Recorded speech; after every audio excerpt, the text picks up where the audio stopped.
Սկսել ամեն ինչ զրոյից դա քաջություն է, բայց հիմնել, արմատավորվել, սիրել եւ հետո գիտակցաբար թողնել ամեն ինչ եւ կրկին զրոյից սկսել դա մի այլ բան է։ Պարզապես կան մարդիկ, ում հոգին ավելի մեծ է, քան ցանկացած վայր, ցանկացած սահմաններ։ Այսօր մեր հյուրն է գեղեցկուհի, դերասանուհի, երգչուհի, դիմահարդար եւ ամենակարևորը հրաշալի մայր Աննա Մանուչարյանը։ Ողջույն Աննա ջան։ Ողջույն, շատ շնորհակալ եմ այսքան հրաշալի կերպով ինձ ներկայացնելու համար։ Ես եմ շատ շնորհակալ հրավերն ընդունելու համար։ Սիրով։ Աննա ջան, ուզում եմ նախ շնորհավորել վերջերս իրականացավ ձեր երազանքներից մեկը, պոեզիայի երեկոն, որը ուղեկցվում էր ձեր կատարմամբ սիրված հայկական երգերով եւ նաեւ մայստրո Արմեն Մարտիրոսյանի դաշնամուրային նվագակցությամբ։ Որպես ներկաներից մեկը ես պետք է կիսվեմ իմ տպավորություններով եւ ասեմ, որ հրաշալի երեկո էր, քանի որ ընտրել էիք մեր դասականների ամենասիրելի գործերը, ամենասիրված գործերը եւ ձեր մատուցմամբ դա ուղղակի հրաշալի էր։ Էլ չասեմ, թե ինչ գեղեցիկ գույներ հաղորդում մայստրո Արմեն Մարտիրոսյանի նվագակցությունը։ Կուզեի մի փոքր խոսենք այդ երեկոյի մասին, նախ ինչպիսի զգացողություններ ունեցաք, երբ բարձրացաք բեմ եւ տեսաք դահլիճը լեփլեցուն ծանոթ եւ անծանոթ մարդկանցով, որոնց բոլորի նպատակը մեկն էր՝ գալ եւ վայելել հայկական պոեզիա ձեր ներկայացմամբ։ Այս երեկոն ինձ համար երազանք է եղել, ենթագիտակցական երազանք, ես ճիշտն ասած չէի պատկերացնում, որ ես կկարողանամ եւ կկայացնեմ այս երեկոն։ Ես ընտրել էի այնպիսի բանաստեղծություններ, որոնք հոգեհարազատ են բոլորին, եւ երգում եմ այնպիսի երգեր, որոնք կտանեին հանդիսատեսին հիշողության մի լուսավոր ճանապարհով եւ գեղեցիկ զգացողություններ կառաջացնեին բոլորի սրտերում։ Բանաստեղծությունները ընտրել էի այն սկզբունքով, որ ինձ հետ հավասար ընթերցեին, որովհետև վստահ եմ, որ կարոտած կլինեին։ Մի խոսքով, իհարկե ես անպայման ուզում շեշտել պարոն մայստրո Արմեն Մարտիրոսյանի ներկայությունը, որն ինձ համար ոչ միայն նվագակցության տեսքով էր, այլև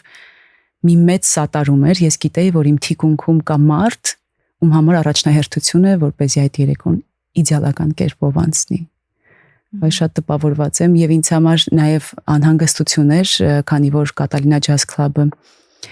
ամեն դեպքում քլաբ է եւ մարդիկ հնարավորություն ունեն եւ ինչ որ բան համտեսելու եւ խմելու եւ շատ է անհանգստանում, գուցե ընթերցելուս ընթացքում մարդիկ ավելի կենտրոնացած չլսեն, բայց քար լռությամբ է անցել։ Ես շատ տպավորված եմ, շատ եմ լիցքավորվել այդ երեկոյից եւ հուսամ շարունակական է լինելու։ Աննա, ես եւս չեմ կարող չնշել, որ ձեր եւ Արմեն Մարտիրոսյանի համագործակցությունը բեմի վրա ծայրահեղ ճիշտ էր ու ծայրահեղ գեղեցիկ էր, որովհետեւ այո, դուք այնքան համահունչ եք ներկայացնում այդ ամեն ինչը, ես անդադ փորձում եի հասկանալ ով է ում հետևում, այսինքն դուք եք հետևում երաժշտության ռիթմին, թե Արմեն Մարտիրոսյանն էր հետևում ձեր ասմունքի ռիթմին։ Ես այդպես էլ չհասկացա ինչ էր կատարվում, որովհետև դուք շատ համահունչ ու ներդաշնակ եք աշխատում, դա իսկապես շատ տպավորիչ էր, ուրախ եմ եւ ես նույնպես հուսամ, որ կկրկնվեն նման երեկոները, որովհետև այստեղ էլ Միացյալ Նահանգներում էլ կան արվեստասեր մարդիկ, այստեղ էլ կան գրականասեր մարդիկ եւ որքան էլ որ չենք պատկերացնում, բայց երբ նման մի առիթ է լինում եւ մենք տեսնում ենք դահլիճը լցված, դա իսկապես հուզմունք է պատճառում, որ կան այդ մարդիկ այստեղ։ Աննա, երեկոյի ավարտից հետո ում ձայն եք ուզում լսել ամենաառաջինը։ Առհասարակ ձեր կյանքում ով է այն մարդը, ում գնահատականն ու կարծիքը ձեզ համար ամենակարևորն է, երբ ինչ որ կարևոր նախաձեռնություն եք իրականացնում։ Իհարկե աղջկաս, նա ներկա էր, եւ ես շատ պարտավորված էի ինձ զգում աղջկաս ներկայությամբ երգել, բայց իրեն դուր էր եկել, շատ հուզվել էր, գովեստի խոսքեր հնչեցրեց, ինչն ինձ համար շատ կարևոր է։ Իհարկե նաև կարևոր է մայրիկիս կարծիքը, մայրիկիս գոլեգան ընկերուհին եւս ներկա էր եւ ամբողջ ընթացքը հետեւել է հեռախոսով մայրս նույնպես, որովհետեւ մորը շնորհիվ է, որ ես պոեզիայի հանդեպ երբևէ սեր եմ ունեցել, ուսումնասիրել եմ պոեզիան խորապես, դա իհարկե մամայիս ջանքերի շնորհիվ է, ինչը ուրանալ ուղղակի հնարավոր չէ։ Իհարկե նաև մայրիկիս կարծիքն է շատ կարևոր։ Այդ մայրիկս ինձ այնքան շատ է կարոտել, որ ես հիմա ինչ էլ անում եմ իր համար, դա ուղղակի անթերի է։ Մի խոսքով այդպես։ Դուք մեծացել եք արվեստագետների ընտանիքում, գիտեմ, որ ձեր հայրը, հորեղբայրը, եղբայրը նրանք մեծ երաժիշտներ են, ձեր մայրը մանկավարժ է, այսինքն ձեր տան մեջ պրոֆեսիոնալների պակաս չի եղել երբեք եւ միշտ կարծես արվեստն ու ստեղծագործական շունչը բնական միջավայր է եղել ձեզ համար։ Այնց հետաքրքիր է այդ միջավայրը ձեզ արդյոք տվել է պատրաստի թևեր թռչելու, թե հակառակը այնպիսի մեծ պատասխանատվության զգացում, որ դուք միշտ հայտնաբերում եք ձեզ ծայրահեղ ինքնակնդատի դիրքում։ Ճիշտն ասած, երբ ես ի սկզբանե ընտրել էի կոնսերվատորիան եւ պատկերացնում էի ինձ ապագայում որպես երգչուհի, այդ փուլում իհարկե հայրս շատ խիստ մարդ է եւ շատ նրբանկատ եւ նույնիսկ դաժան կարող եմ ասել այդ առումով, այդ փուլում հորս կողմից քննադատություններ շատ են եղել ուղղորդելու սկզբունքով իհարկե, բայց այդ ճանապարհը ես կիսատ թողեցի այն ժամանակ եւ ընտրեցի դերասանուհու, այդպես ստացվեց, որ ես ընդունվեցի թատերական ինստիտուտ եւ սովորեցի պարոն Էլբակյանի կուրսում։ Դերասաններ չունենք մենք ընտանիքում, մայրս մանկավարժ է, մնացած բոլորը երաժիշտներ են։ Բայց հայրս այո, նաև քննադատել է իմ սերիալային գործունեությունը, քանի որ կարծում եմ երբեք չէր ուզի եւ չէր պատկերացնի, որ ես այդ ոլորտում հանդես կգամ, բայց հետո իհարկե համակերպվեց եւ հուսամ հասկացա, որ այդտեղ որևէ վատ բան չկա, քանի որ ես անում եմ իմ մասնագիտության մեջ, այսինքն ես իմ գործունեությունը ծավալում եմ ամեն դեպքում իմ մասնագիտության մեջ։ Այդպես, որ ասեմ, խանգարել է կամ օգնել, ոչ, ես իմ ճանապարհն եմ հարթում, նույնիսկ իմ աղջկա պարագայում ինքն էլ իր առանձին ճանապարհն է հարթում եւ որևէ ներգործություն իմ կողմից, որևէ միջնորդություն, ծանոթի տեսքով կամ նման բան երբևէ չի եղել։ Իր առանձին ճանապարհը հարթել է սեփական ուժերով։ Միայն կարող եմ ասել, որ ես որպես ծնող նպաստել եմ, որ նա երաժշտական ուսում ստանա, մասնագիտական նախ որպես թավջութակահարուհի, հետո դե իհարկե սիրում էր երգել եւ այսպես ինքնաբերաբար ստացվեց։ Ուզում եմ ասել, մենք արդարամիտ մարդիկ ենք եւ կարծում եմ, որ պիտի ամեն մեկ իր արդար ճանապարհով հասնի հաջողության։ Հրաշալի է։ Վերադառնալով երեկոյին մեկ հարց եւս ունեմ, երբ մարդ իրականացնում է իր մեծ երազանքը կամ հասնում է իր նպատակին, այդ պահին ինչ է զգում, արդյոք այսպես տևական անդոր ու դադար է, թե դա սկիզբն է նոր ինչ որ երազանքի, նոր մտքերի։ Ասեմ, որ երեկոյից առաջ հուզմունքս շատ էր, որովհետև ես եթե նկատեցիք ամբողջությամբ անգիր գիտեի բանաստեղծությունները եւ իհարկե շատ ավելին գիտեմ, բայց ամեն դեպքում երբ բեմից ներկայացնում ես, պատասխանատվությունը մեծ է եւ ես շատ հուզվում եմ, որ հանկարծ չսխալվեմ, հանկարծ որևէ բան չշեղի իմ ուշադրությունը եւ շատ էի պարապում։ Ամեն օր առավոտյան արթնանում էի, մեր շենքի տարածքով սկսում էի քայլել, կրկնել եւ հասա ինչ-որ մի պահի, որ հասկացա այլևս իմաստ չունի կրկնելը, որտեղ արդեն սկսում էր ինձ խանգարել։ Եվ երբ բարձրացա բեմ, բնականաբար սկզբում շատ հուզվում էի, բայց մի անգամից այդ ջերմ վերաբերմունքը, նույնիսկ եթե նկատեցիք այդ համերգի մեջտեղի հատվածներում ուղղակի շատ ծափարում էին եւ բղավում էին անունս եւ ես այնքան էի հուզվում եւ ոգեվորվում, որ ասում էի ես շատ շնորհակալ եմ, ես չգիտեմ հիմա ինձ ոնց եթե նկատել եք, որովհետեւ այդ ջերմությունը ինձ համար եւ սпасելի, ցանկալի էր, բայց ամեն դեպքում անսպասելի, այսպես ասեմ, ցանկալի էր, բայց անսպասելի։ Մի խոսքով դրանից հետո չէ, ես շատ ոգևորված եմ։ Հիմա մտածում ես էի սցենարը գրել, իհարկե Հրաչ Քեշիշյանի օգնությամբ, ինձ շատ է ուղղորդել ինչպես անեմ, որ ավելի ճիշտ լինի Արշոն Հարությունյան մեր կամերային թատրոնի Արշոն նույնպես Տիգրանը Վիրաբյան մարդիկ իմ կողքին կանգնել են եւ ամեն կերպ փորձել են աջակցել, որ իմ առաջին երեկոն շատ լավ անցնի։ Արմեն Մարտիրոսյանը իր, չգիտեմ, sense մեծահոգի վերաբերմունքով, իր համբերատարությամբ շատ է ինձ սատարել եւ ես շատ շնորհակալ եմ բոլոր այն մարդկանց, ովքեր ինձ հավատացին եւ իմ կողքին կանգնեցին։ Հիմա ես պատրաստվում եմ ավելի մեծ մի համերգի, Ինչ լավ է։ Իմիջիալոց երաժշտությունները, որոնք ուղեկցում էին բանաստեղծությունների ընթացքում, ընտրված էր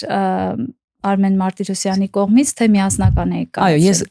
Այո, մեր առաջին փորձը էսպես եղավ, ես ներկայացրեցի, թե ինչ բանաստեղծություններ եմ ընտրել, կարդացի, մի անգամ կարդում էի բանաստեղծությունը եւ ինքը մտովի պատկերացնում էր ինչ երաժշտություն համահունչ կլինի, նվագում էր եւ ես այդ երաժշտության ուղեկցությամբ եւս մեկ անգամ ընթերցում էի բանաստեղծությունը եւ միանգամից հասկանում էինք, որ շատ հարմար է, քանի որ մայստրոն իր գործի վարպետն է, այո, եւ ես որևէ ինչ-որ կարիք չի եղել, որ ես ասեմ գուցե փոխենք։ Միանգամից ինքը հասկացել է, թե ինչ է պետք, որովհետեւ գիտեք, բանաստեղծությունն էլ իր երաժշտական թելն ունի անպայման եւ պիտի ուղեկցող երաժշտությունը որպես ֆոն հանդիսանա եւ ոչ թե դոմինանտ կամ իրար հավասար, անպայման պիտի լրացնող մի բան լինի, որովհետեւ եթե արդար խոսենք, պիտի բանաստեղծության իմաստը տեղ հասնի եւ որպեսզի ավելի գեղեցիկ եւ ավելի հուզիչ կերպով հասնի հանդիսատեսի սրտին, պիտի դա ուղեկցվի համահունչ երաժշտությամբ։ Ես քանի որ շատ երկար տարիներ աշխատել եմ հանրային ռադիոյում եւ ունեցել մի մշակութային ծրագիրը եւ շատ հաճախ էի ընթերցում պոեզիա եւ ես այդ հաղորդման երաժշտական ձևավորողն էի, թեպետ մենք ռադիոյում ունեինք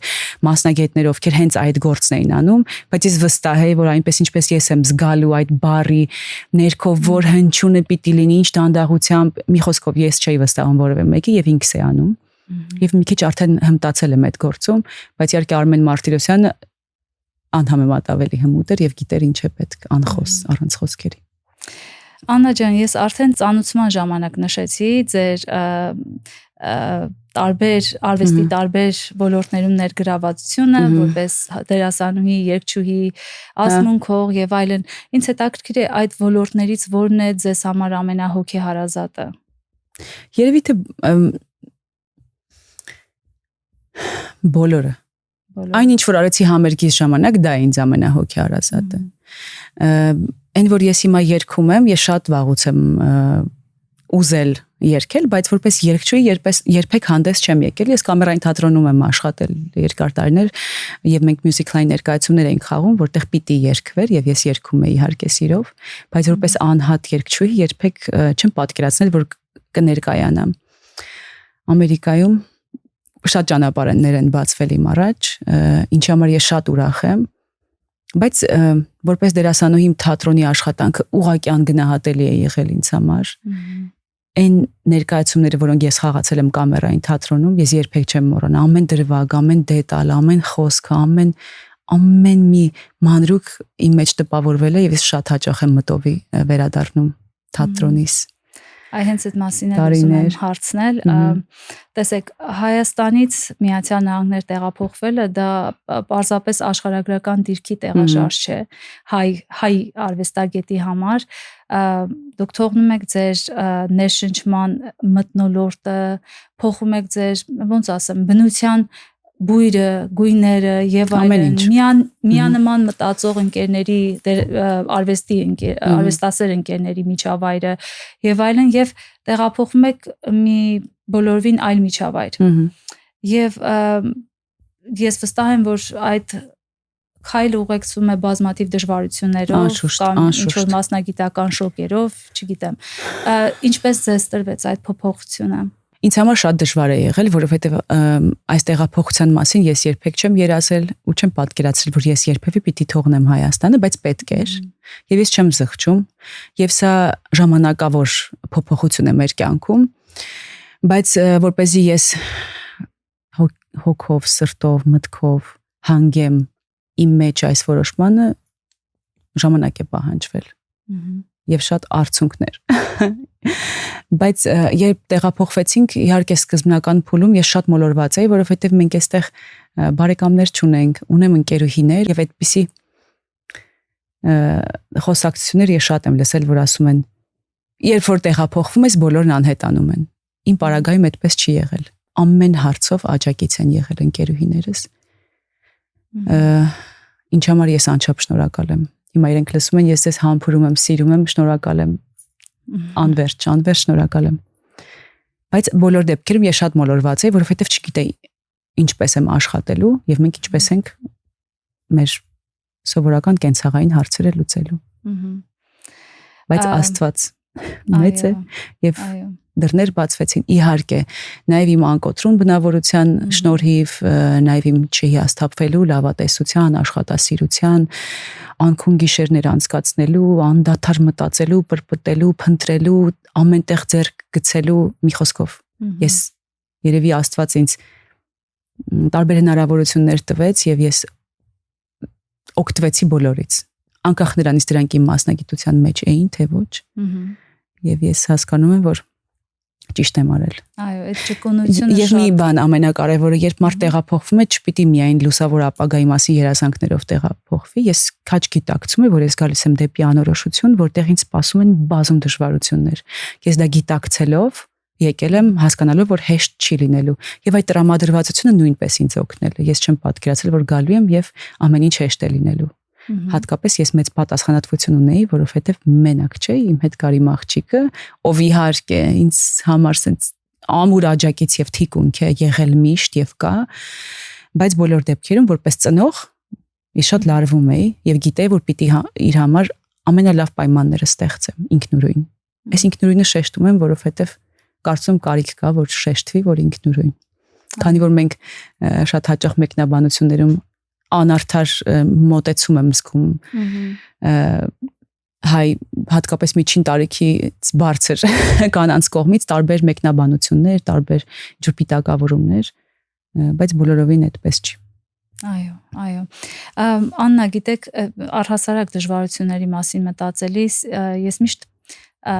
տեսել եմ իմ կյանքում, որ մարդու համար կյանքի դժվարությունները դրանք կամ մարդուն դարձնում են կարծր եւ չարացնում են մարդկանց եւ աշխարհի հանդեպ, կամ հղկում, զտում եւ ավելի փայլու արժեք են տալիս, այլ ճիշտ այնպես ինչպես կրակը ոսկուն։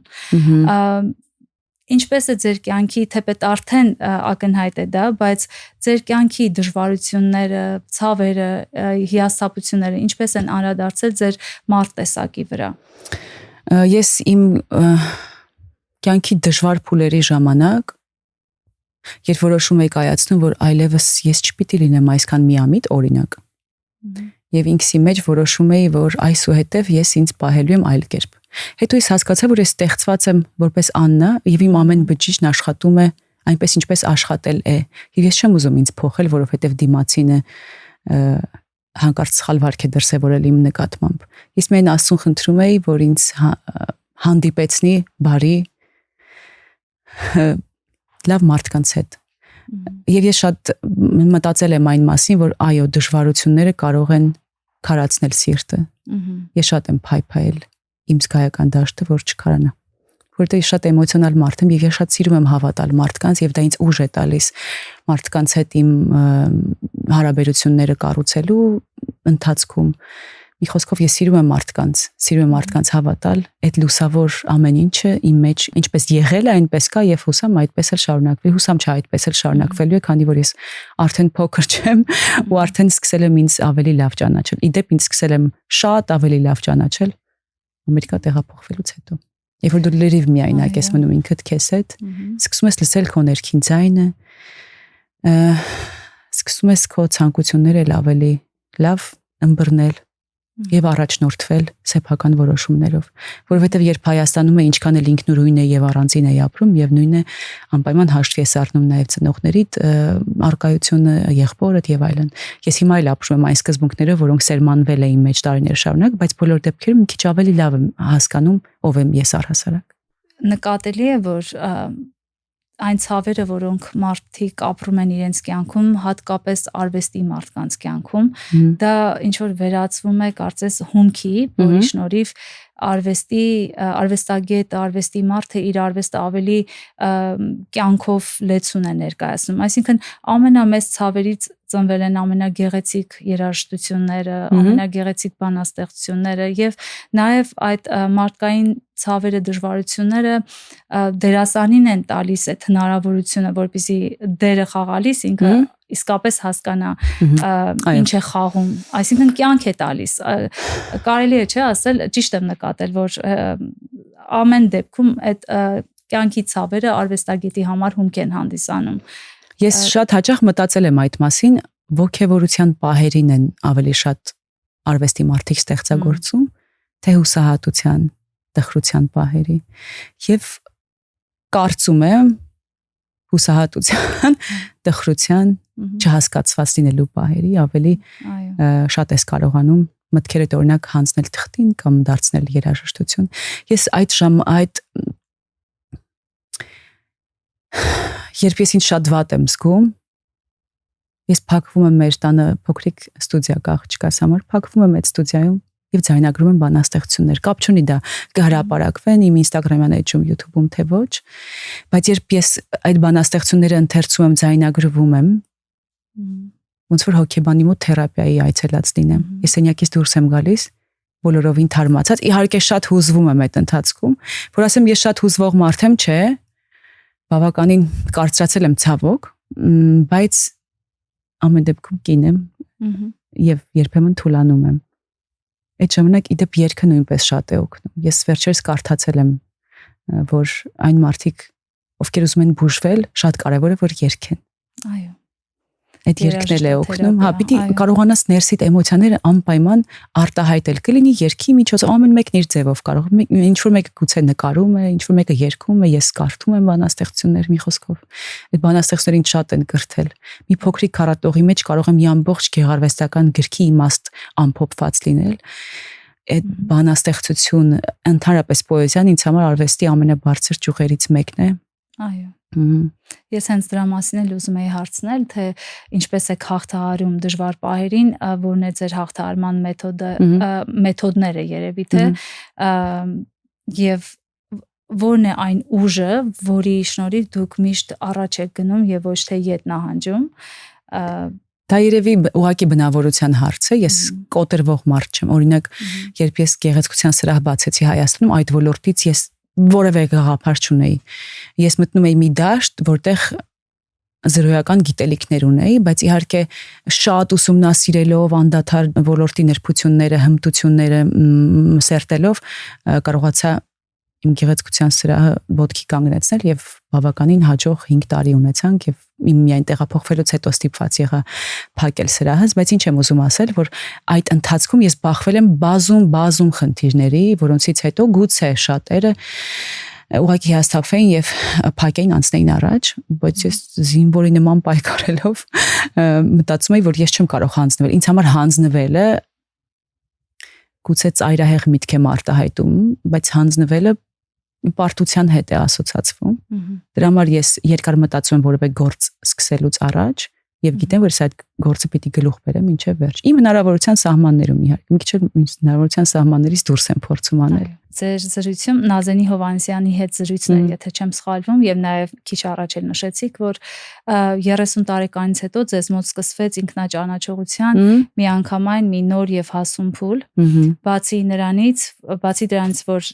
նշեցիք, որ ավելի ինքնուրույն սկսեցիք դառնալ, ուրիշ ինչ հայտնաբերեցիք ինքներդ ձեր մասին, որ չգիտեիք մինչ այդ եւ կամ գուցե գիտեիք, բայց չէիք ուզում խոստովանել։ Ասեմ, երևի թե այս հարցի պատասխանը այսպես կհնչեցեմ, ես ավելի խաղաղվեցի այստեղ։ Ավելի հանգստացա, լարվածությունը անցավ իմ միջից։ Ընդհանրապես երևի, չգիտեմ, այստեղ որ հիմա գուցե տարօրինակ հնչի, բայց որ մեքենա վարելիս երկար ճանապարհ եմ ստիպված լինում անցնել, այդ ճանապարհը ես ընդհանրապես շատ հազվադեպ եմ երաժշտություն լսում մեքենայի մեջ, միշտ մտածում եմ կամ օրվա պլանն եմ գծում, հաջորդ օրվա, առաջիկա շաբաթվա եւ շատ եմ մտածում։ Այդ ամեն ինչից հնարավորություն է տալիս, նախ մտովի գնում եմ հետ, տարբեր իրավիճակներ եմ սկսում քննարկել, արդյոք այսպես ճիշտ էր կամ այնպես էր ճիշտ, չգիտեմ, ավելի շատ եմ ինքս ինձ հետ լինում։ Եվ դա ինձ օգնում է։ Եվ առհասարակ ասում են դա հենց այն տարիքն է, երբ մարդիկ դադարում են ապրել ուրիշների սպասումներով։ Արդյոք դա եւս նկատել եք ձեր մեջ։ Ես միշտ փորձել եմ արդարացնել բոլորի սպասելիքները։ Ես այդ սկզբունքով եմ ապրել միշտ, որովհետեւ մենք ավանդական հայկական ընտանիքից դուրս եկա։ Ես էլ եղբայրս էլ երևի թե կարծում ինքն էլ է այդպես, որովհետեւ մեզ միշտ ասվել է, որ պիտի դու անպայման լավ սովորես, որովհետեւ մի խոսքով մենք շատ ենք կենտրոնացած եղել, ինչ կասի ուրիշը երևույթի վրա։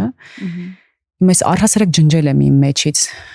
ինչ կասի ուրիշը, որովհետև ես հասկացել եմ, որ մարդիկ այնքան դաժան են, այնքան չեն արժևորում իրենց խոսքը, որ կարող են առանց հիմնավորման այնպիսի ամփույթ նախադասություն նետել քո ուղղությամբ, որ իրականության հետ որևէ աղերս չունի։ Եվ հասկացել եմ, որ չպիտի ուշադիր լինես այդ մարդկանց խոսքերին,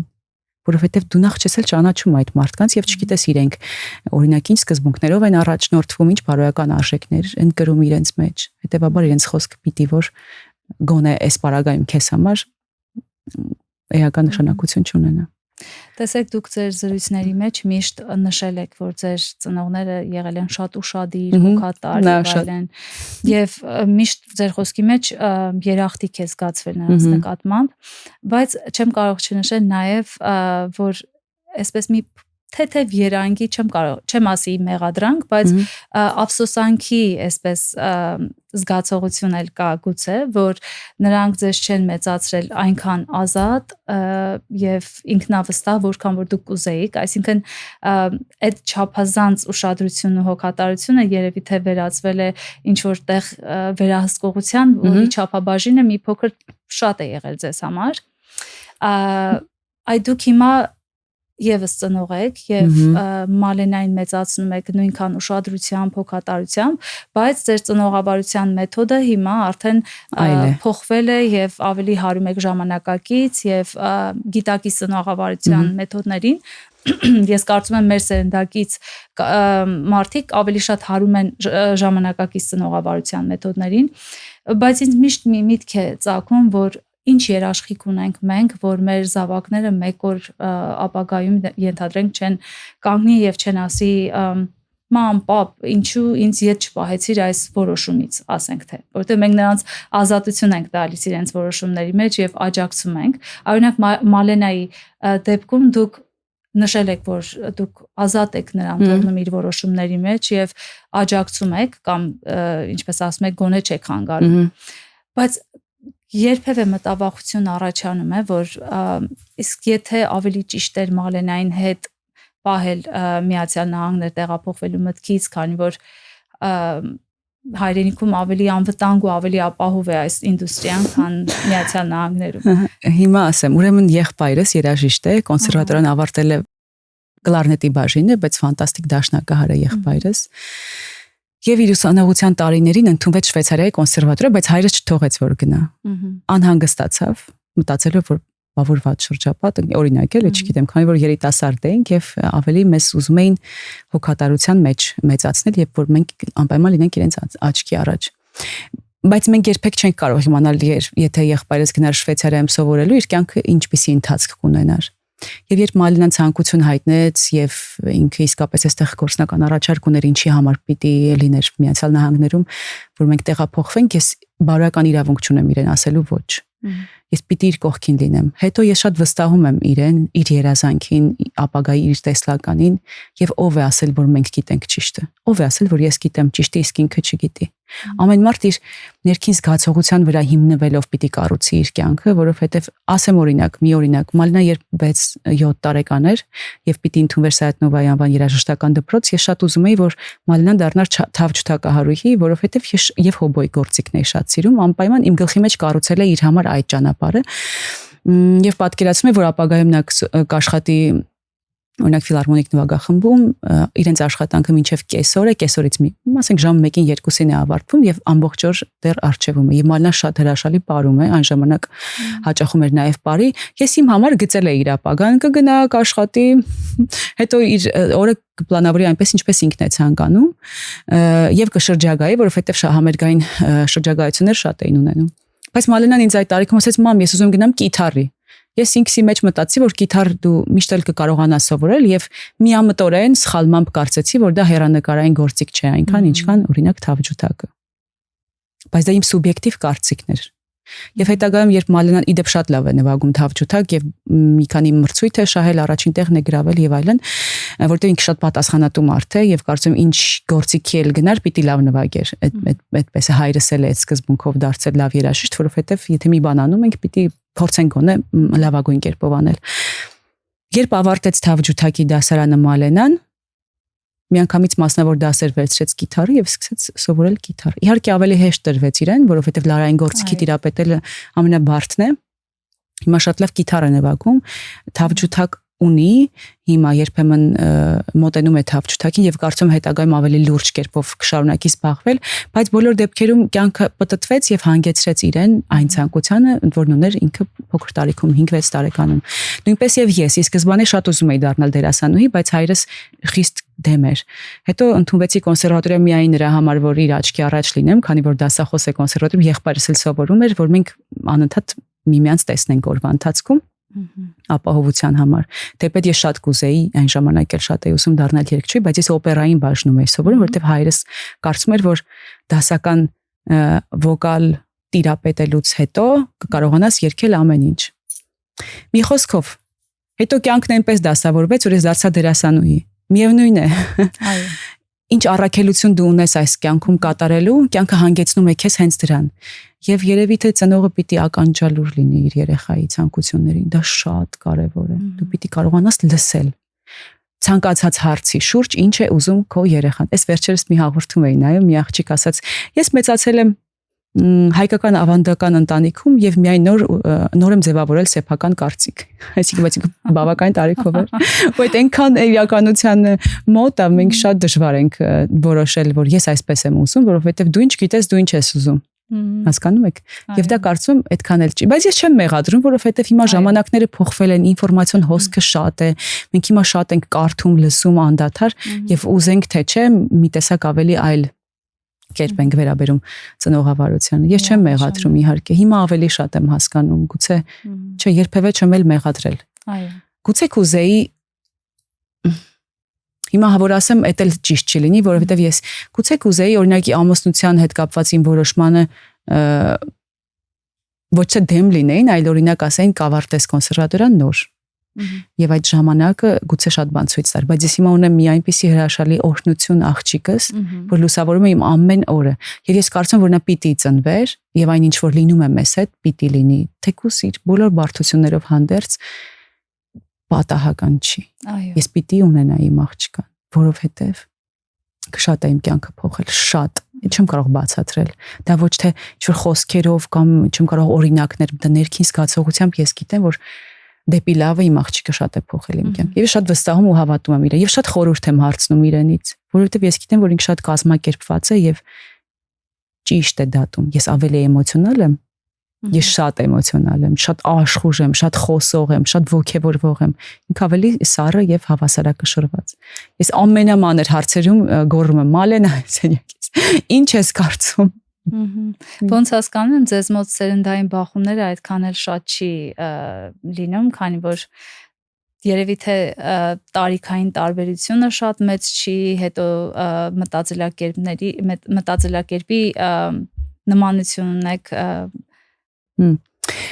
Երևի նաև այն, որ ես համարում եմ, որ ինձ համար ամենամեծ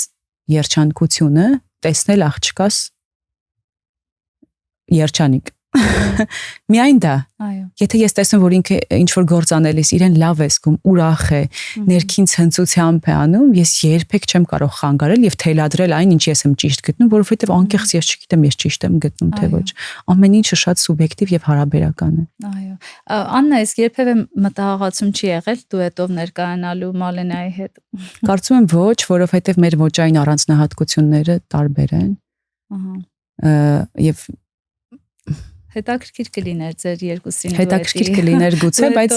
երբեք նման միտք չենք ունեցել ոչ ես, ոչ էլ ինք։ Վերադառնալով երեկոյին նորից, կուզեի հարցնել այդ օրը հնչած բանաստեղծություններից, որ բանաստեղծությունն է, որ ամենաշատն է դիպչել ձեր սրտի խորը անկյուններին։ Բոլոր բանաստեղծությունները սիրում եմ շատ։ Մի բանաստեղծություն կա, որ ընթերցելուց առաջ ներկայացրեցի ասելով, որ այդ բանաստեղծության տողերը իմ վերջին տարիների հիմնն են դարձել ներքին ուղեցույցը եւ ես իմ հուսահատության ու տխրության պահերին շատ եմ կրկնել այդ բանաստեղծության տողերը եւ ինձ ուժ ու հույս են տվել, իսկ հաղթանակներիս պահերին սթափեցրել եւ հիշեցրել են, որ միևնույնն է ամեն ինչ ժամանակավոր է եւ թույլ չեն տվել, որ ես հանկարծ գլուխս կորցնեմ։ Դա շատ մի տխրիր, շատ մի խնդար սիրելիս։ Այդ բանաստեղծություն այս աշխարհի ոչ մի բան հիմք չունի։ Կարդամ այդ գործը։ Հա, մեծ սիրով Վայ շատ եմ սիրում այս գործը։ Իսկապես մեծ ու շատ խորհուրդ ունի եւ իսկապես ես թե լռության մեջ, թե աղմուկի, այն ամենաոգևորված ու ամենատխուր կյանքի բոլոր անորոշ ու ծայրահեղ իրավիճակներ միշտ աչքերս փակել եմ ու ինքս ինձ համար ասել եմ շատ մի տխրիր, շատ մի խնդար սիրելիս։ Այս աշխարհում եւ ոչ մի բան հիմք չունի։ Վաղանցուկ են կան ու չկան սիրելիս բոլոր իրերն ու աստղերը անհունի։ Լայն սիրտ եղիր, ողջը երաս համար է, այս աշխարհում եւ ոչ մի բան միտք չունի։ Լացը ժպիտ ու սերը ցավ համար է, թե որ ապրես կյանքդ ինչու համար է։ Ախ մի տխրիր, վիշտը կանցնի այդ ոչինչ, այս աշխարհում եւ ոչ մի բան գին չունի։ Շատ մի հրճվիր, սերն էլ կանցնի, բայց ոչինչ։ Կյանքն էլ կանցնի, այդ որ ոչինչու, ոչինչ։ Ինչ հանճարներ են մեր դասականները եղել, ինչ տողեր են, որ մինչ օրս արդիական են։ Այո։ Չեն անցնում։ Իմջայլոց այս բանաստեղծությունը լսելիս այսպես ակամա հիշեցի Սողոմոն Իմաստունի Աստվածաշնչյան ժողովող գիրքը, որտեղ հենց հեղինակը եւս խոսում է դրա մասին, որ այս աշխարհում ամեն ինչ անցողիկ է եւ ունայն։ Այնուամենայնիվ, Աննա,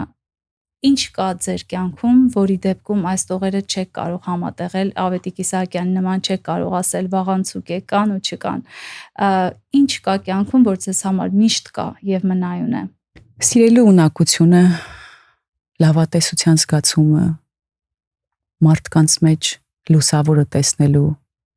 ունակությունը։ Այդ են շարժիչ ուժերն են, որոնք մեզ ապրեցնում են, համենայն դեպս ինձ։ Սեր արվեստի նկատմամբ դիմացին չնեղացնելու այդ նրբանկատությունը, որ շփման մեջ շատ հաճախ պակասում է մարդկանց։ Օրինակ ես շատ հետևողական եմ իմ կողմից արտահայտվող